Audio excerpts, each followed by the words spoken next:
Un pays coupé en deux, jusque dans sa diaspora.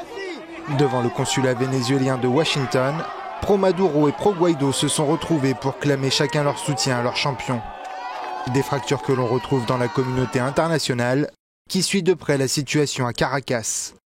À l'instar de Donald Trump, partisan affiché de Juan Guaido depuis 3 mois. Son conseiller à la sécurité nationale réitère les menaces d'intervention.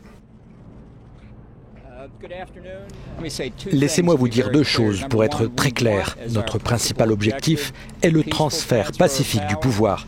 Mais je vais le répéter, tout comme le président l'a dit depuis le début, Nicolás Maduro et ceux qui le soutiennent, c'est-à-dire ceux qui ne sont pas vénézuéliens, doivent savoir que toutes les options sont sur la table.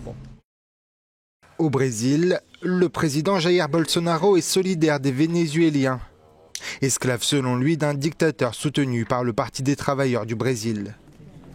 Du côté des pro-Maduro, Vladimir Poutine a réuni le Conseil de sécurité russe afin de discuter du soulèvement militaire en cours au Venezuela.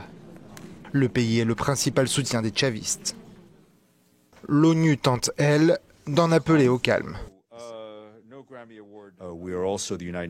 Les Nations Unies en appellent à toutes les parties. Le secrétaire général presse tous les camps d'agir avec le maximum de retenue et il demande aux parties impliquées d'éviter toute violence et de prendre des mesures immédiates pour restaurer le calme. Une cinquantaine de pays reconnaissent la légitimité de Juan Guaido. Depuis le soulèvement d'un groupe de militaires mardi, l'opposant affirme qu'il n'y a plus de retour en arrière possible.